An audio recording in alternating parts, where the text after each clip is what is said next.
जी, खुशामदीद नाज़रीन। जी, हम बात कर रहे थे इससे पहले कि ब्रेक से पहले अवामी मसाइल पे। तो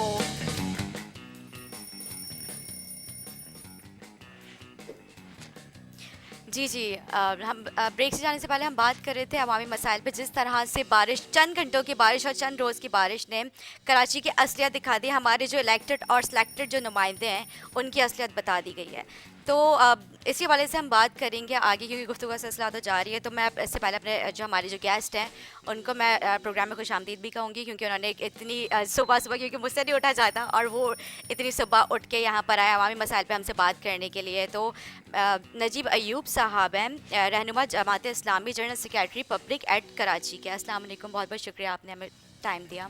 वालेकुम सलाम, बिस्मिल्लाहिर्रहमानिर्रहीम।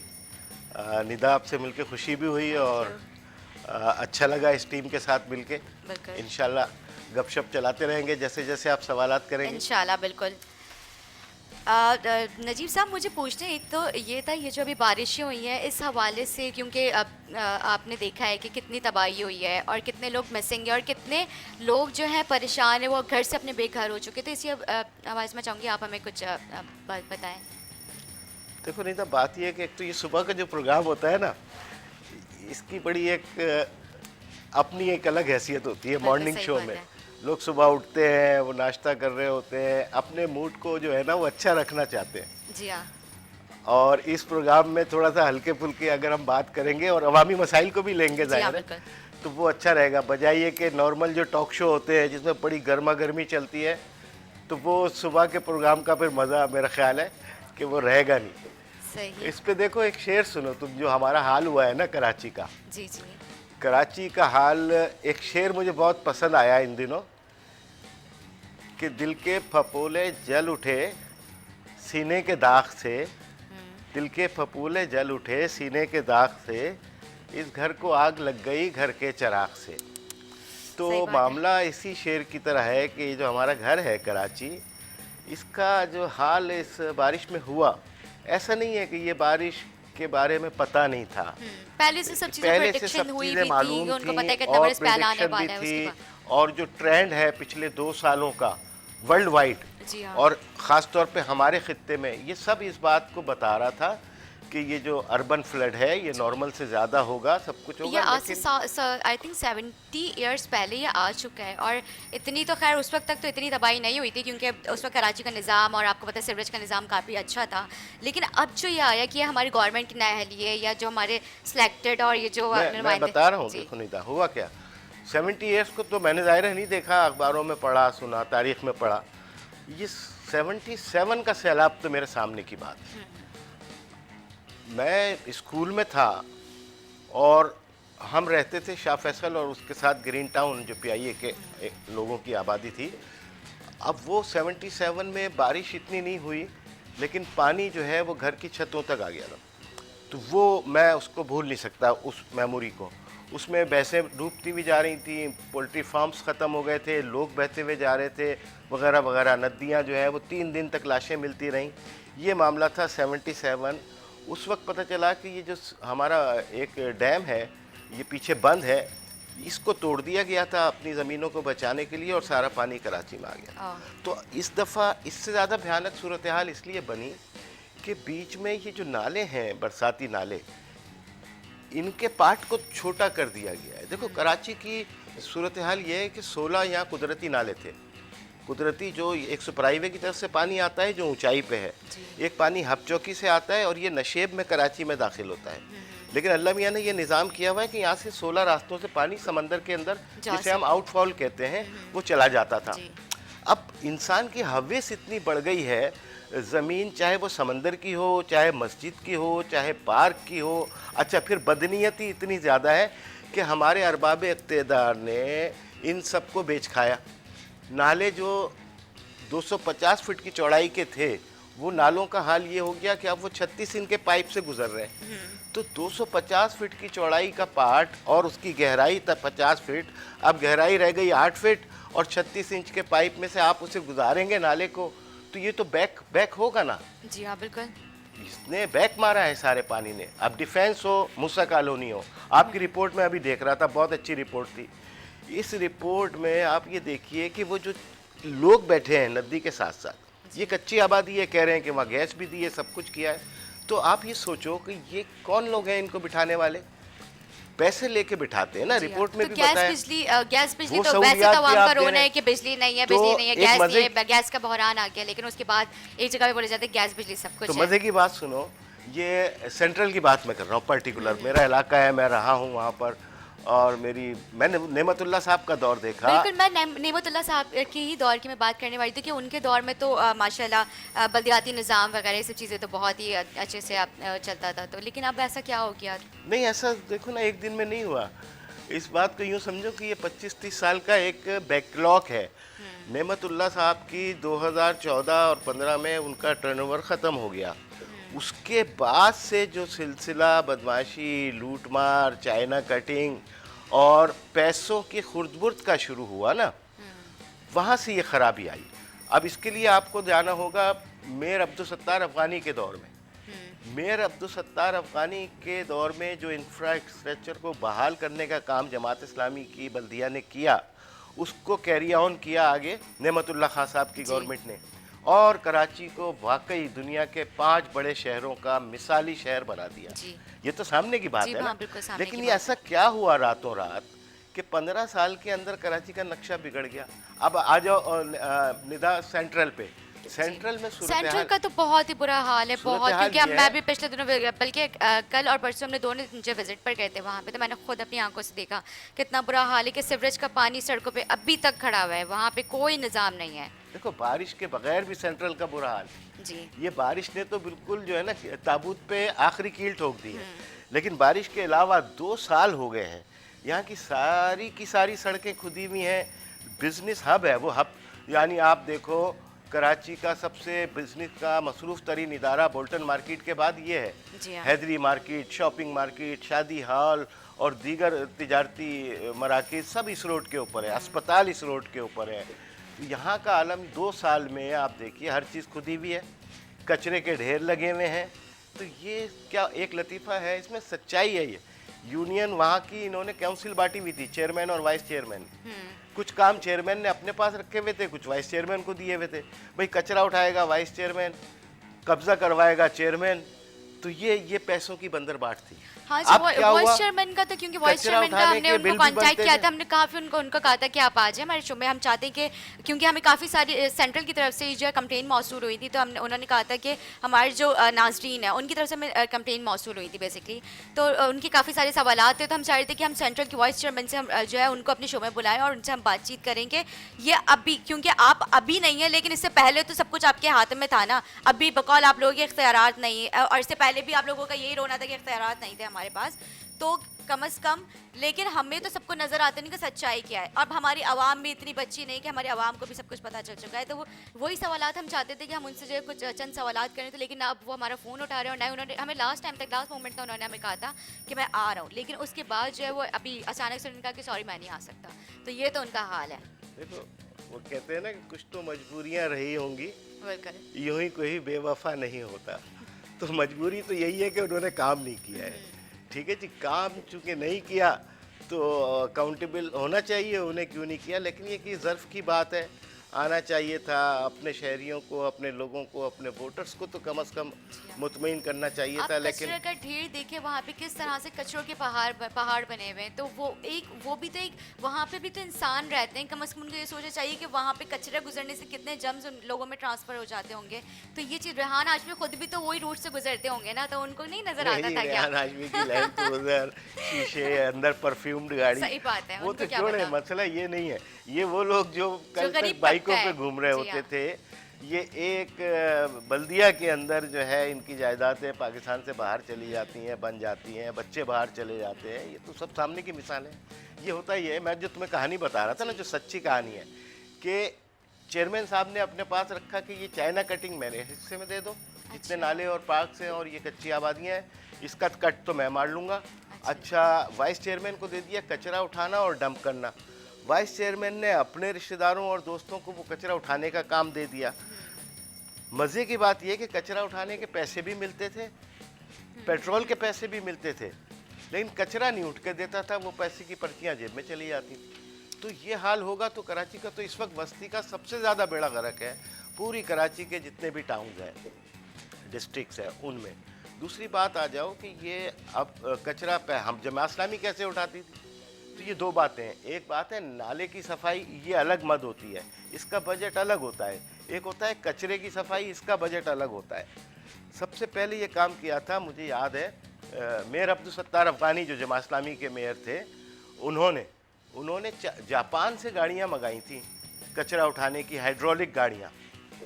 वो पहला तजुर्बा था कराची में। कचरा उठाया जाता था, डंपिंग उन गाड़ियों के अंदर कंप्रेस किया जाता था। 4 डंपिंग स्टेशन थे कराची के बस्ती के अंदर, यहाँ पर डंप करके उसको फिर उस जगह पहुँचाया जाता था जो कराची से बाहर एक जगह है लैंडफिल, उसको फिर ज़मीन को भरा जाता है। ये सारा काम अफ़गानी साहब के बाद नेमत साहब की बल्दिया ने ये किया, और जितने भी हमारे चेयरमैन थे जमात इस्लामी के और सब, इन्होंने क्या काम किया कि घरों से कचरा, यानी कराची में पहली दफ़ा एक बहुत अच्छा घरों से निज़ाम कचरा बनाया उठाना था जी, हाँ, शुरू बिल्कुल। किया कि हर घर के दरवाजे पर स्वीपर आएगा, आपका शॉपर, और कचरा लेके जाएगा और उसे डंप करेगा। और उसके लिए होता ये था कि ईमानदार की आदत थी ना, तो वो इसके पैसों पे नज़र नहीं रखते थे। जी। मलीर का मैं आपको हाल बताऊं, मलीर में जमात इस्लामी का यूसी चेयरमैन पिछले दफ़ा का, उसने 9 लाख रुपए में कचरा उठाने का काम किया। अच्छा। 2 दफ़ा 9 लाख रुपए में, दिन में कचरा 2 उठाने मरतबा का। कचरा उठता था, सड़कों की सफाई होती थी। जी। अब का जो चेयरमैन है उसने 48 लाख का बजट रखा है कचरा उठाने का। 9 लाख कहाँ, कहाँ 9 48 लाख कहाँ? और कहाँ 48 लाख? जबकि 9 कचरा तो लाख में वही है। 2 दफ़ा कचरा उठता था, 48 लाख में एक दफ़ा भी कचरा नहीं उठता।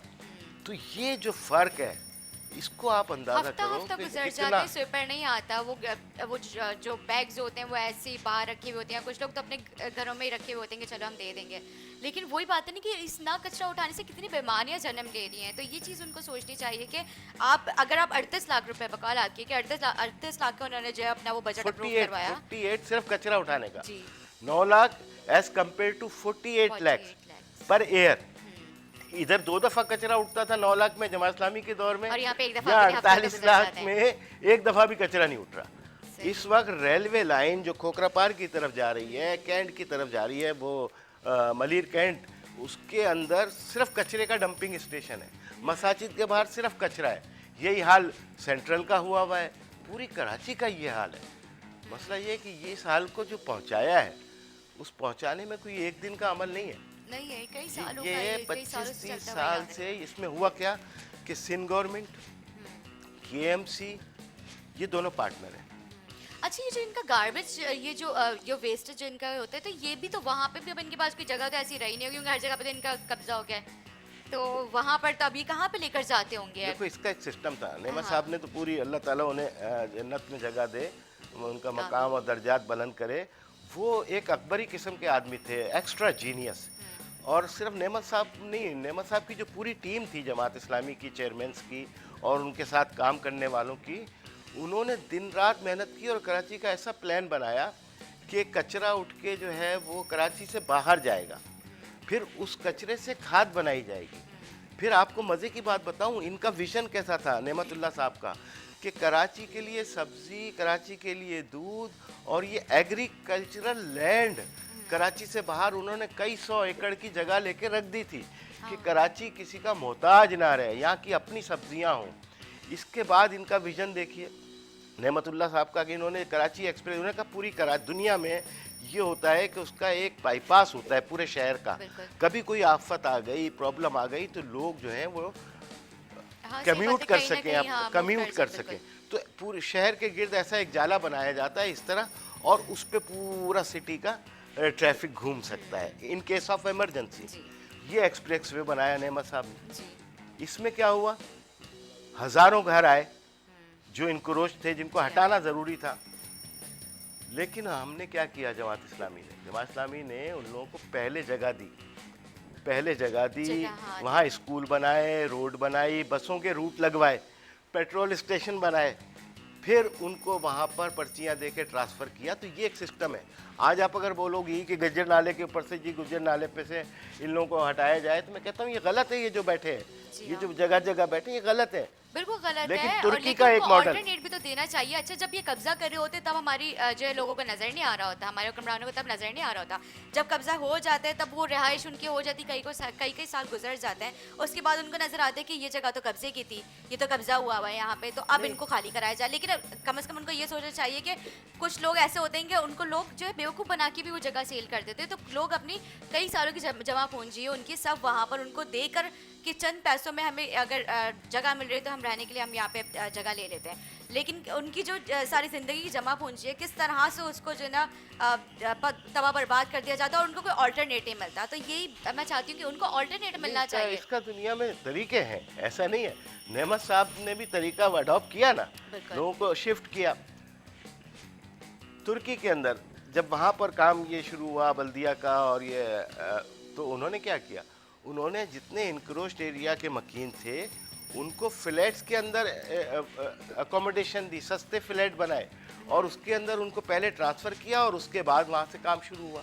तो दुनिया में ये सिस्टम होता है। हमारे पास सिर्फ ज़मीन बेच के पैसे बना के बाहर ट्रांसफ़र करने के अलावा और कोई काम बदकिस्मती से नहीं होता। अब अगर तुम कराची की सूरत हाल देखो, ये एक बड़ा डॉक्यूमेंट मैं दिखाने जा रहा हूँ यहाँ के देखने वालों को, K21। ये नेमत साहब को हम आपको मुझसे जिक्र कर रहे थे नेमतुल्लाह खान डॉक्यूमेंट्स साहब ने वगैरह एक का। पिटीशन फाइल की थी कि कराची के इम्यूनिटी प्लॉट्स के ऊपर और पार्क्स पे कब्जा हुआ है। तो ये इतनी वर्किंग करके ये सुप्रीम कोर्ट में जमा कराया, जिसके नतीजे में फैसला हुआ। अच्छा। ये इस तरह के 3 वॉल्यूम हैं और हर पेज पे मैं सिर्फ 1-2 पेज दिखाऊंगा सेंट्रल के और औरंगी टाउन और गडाप और बल्दिया वगैरह के और दीगर पूरी कराची के। हर पेज पे हमने सैटेलाइट इमेज बनाए।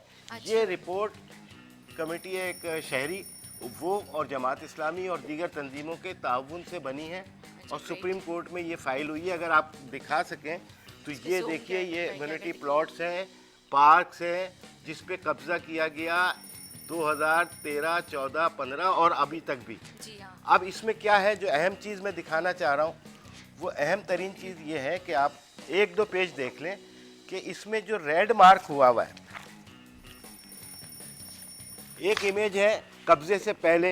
जो नीचे मिसाल के रेड तौर मार्क पे है। आप अगर देख सकें, कब्जे से पहले वो जगह मस्जिद की थी, पार्क की थी या इम्यूनिटी प्लॉट की थी, लेकिन उस पे 200-200 और 300-300 लोगों की कॉलोनियाँ बना के रेड मार्क में लिख दिया, इमेज भी दिखा दिया कि 2 साल के अंदर यहाँ कब्जा हो गया। ये है औरंगी की सूरत हाल। यही सूरत हाल गडाप की है, यही बल्दिया की है, यही सेंट्रल की है। और इस पेज पे तो देखिए इम्यूनिटी प्लाट्स जितने भी हैं उन सब इम्यूनिटी प्लॉट्स के ऊपर 50% से ज़्यादा इंक्रोचमेंट बन चुकी है। तो ये तो मैंने आपको सिर्फ एक किताब के पूरी तहकीक के सिर्फ 2 पेज दिखाए। इस तरह के 3 वॉल्यूम है और हर जगह ये बात साबित हो चुकी है कि इस दौर में जो बदकिस्मती से हमारे शहर वालों का दौर है उसमें किस जालिमाना तरीके से चाइना कटिंग हुई। जी। इसका नुकसान क्या हुआ, वो जो 16 नाले कुदरती नाले समंदर में पानी बहाते थे, अब उनका रास्ता हो गया बंद, छोटा हो गया। कुछ नाले तो ख़त्म हो गए ना, कराची में हरियाणा नाला था वो ख़त्म हो गया, गुज्जर नाला जो है वो 250 फीट चौड़ा, अब वो हो गया 50 फीट चौड़ा। सोल्जर बाज़ार से जो ड्रेन आता था वो आपने छोटा करके 36 के पाइप में से गुजार दिया। कयूमाबाद के ऊपर आबादी बन गई, वो एक कुदरती रास्ता था। क्रीक्स के अंदर पानी जाता था, डिफेंस बना के उस ज़मीन को आपने पाट दिया। महंगी, अभी डिफेंस वाले भी रो रहे हैं, मूसा कॉलोनी वाले भी रो रहे हैं, लांडी और सेंट्रल और गुलशन, यानी हर एक रो रहा है। सभी रो रहे हैं। ये कि कराची में तो पानी जा ही नहीं रहा ना, वो कराची में ही आ रहा है ना, वो कराची का कराची में ही पानी आ रहा और है। उसके साथ सेवरेज का पानी भी तो मिक्स होकर ये बारिश होने तो, जो- क्योंकि बारिश तो वैसे रहमत होती है, लेकिन सॉरी टू से, लेकिन हमारे जो हुक्मरान उन्होंने इससे जहमत बना दिया है। और आपने बहुत अच्छी बात की कि पार्क की, तो पार्क जो है एक एंटरटेनमेंट होनी चाहिए। हमारी आवाम की कहाँ एंटरटेनमेंट है, वो तो इतना डिप्रेशन, इतना स्ट्रेस में रहने लगे। आप जो है न्यूज़ देखें तो उसमें भी कोई ना कोई आपको जो है ना आए दिन कोई ना कोई जो है टेंशन वाली के। अब जैसे कि हम लोगों ने अल्लाह अल्लाह करके थोड़ी बहुत हम लोग कोरोना से बाहर आए, लेकिन फिर भी अभी तक उसके वो चल ही रहे हैं। अब जो है इस तरह के लोगों की कितनी पेट्रोल की, ट्रैफिक की, मतलब कितनी टेंशन्स होती हैं आवाम को, तो कोई इस तरह की इंटरटेनमेंट नहीं है हमारी आवाम के पास अभी तक। तो थी जिसके ऊपर कब्जा कर लिया गया, एंटरटेनमेंट बहुत है हमारे पास। वजीर आजम के बयानात देखो, ये एंटरटेनमेंट है। और वो हमारे मेयर का फाइलें फेंक देना एंटरटेनमेंट है। मतलब वो इंटरटेनमेंट के जज्बाती भी हमने foreigner जो थे, अपने हमारे मेयर तरीके साहब। बदल लिए, लेकिन ये देखिए, मैं तो मजाकन एक बात कर रहा हूँ क्योंकि मॉर्निंग शो है, तो इंटरटेनमेंट दूसरी हो गई। वजीर आजम साहब जिस चीज़ का नोटिस लेते हैं उसका बेड़ा गर्क हो आज जाता है। वजीर आजम चीनी साहब का का भी नोटिस आने लिया, का है कराची चीनी में। अभी आए हुए ना, तो जी, मैं जी, उनको जी। वेलकम करता हूँ कराची में। चीनी का नोटिस हम लिया, सब वेलकम करते हैं वजीर आजम चीनी साहब का को। नोटिस लिया, कहाँ चली गई शुगर। और गंदुम का लिया, गंदुम नापेद हो गई, तो पता चला कि कराची का भी वो नोटिस ले रहे। जी। और बारिश ऐसी, और उसके बाद ये मुसीबत। अच्छा, तो इनके जो ये क्या एमपी बात है? एमएनएस भी मुझे नजर नहीं आते, चाहे वो पीटीआई, चाहे वो पीपल्स पार्टी हो, चाहे वो कोई भी हो। जब भी हम कोई ना कोई मसले मसाइल इस तरह की जब भी कोई हमारे कराची के ऊपर आफत आती है, तो सबसे पहले तो वो लोग सेशंस और अपने इस्लामाबाद में जाके जो है ना वो गायब हो जाते हैं। उनको कॉल ही करते रह जाओ तो नजर ही नहीं आते, ना फोन उठाते हैं। तो ये भी एक बहुत बड़ा मसला है इनका। देखो, ये तो मसला रहेगा, जी। इसलिए कि अगर बात यह है कि हम कराची का दर्द रखने वालों को, इस शहर को समझने वालों को, ये देखते हुए कि उन्होंने काम किया, इस ज़मीन को सोना बना दिया, इस शहर को जगमगा दिया, यहाँ की रातें जागती थी, यहाँ के रोशनी को बच्चे शहर नेमतुल्लाह कहलाया साहब जाता के था, दौर अब हमारी में, रोशनियाँ कहाँ चली गई हैं? जमात कहाँ हैं हमारी इस्लामी के रोशनियाँ? 4 साल टर्नओवर में जो नेमत साहब का था, वुड यू बिलीव 32 कॉलेज बने हैं, 32 कॉलेज। अब तो तालीम का और निज़ाम भी वैसा नहीं और रहा। अब उनके बाद 15 साल तो सामने हो गए ना, जी हाँ, 2014 से लेके 20 आ गया, इस 15 साल में एक कॉलेज भी नहीं बना। कहाँ 4 साल में 32 कॉलेज बन जाना, जिसमें बीएससी की क्लासें होती थीं, इंजीनियरिंग की क्लासें होती थीं, लेकिन अब एक इंटरमीडिएट कॉलेज नहीं बन सका। अच्छा, बिल्कुल आपने बिल्कुल सही कहा कि हमारी तालीम का निज़ाम भी वैसा नहीं रहा। हमारे कॉलेजेस, हमारे स्कूल की भी बात करेंगे लेकिन हम गुफ्तगू का सिलसिला जारी रखेंगे। मिलते हैं एक ब्रेक के बाद, हमारे साथ रहिएगा।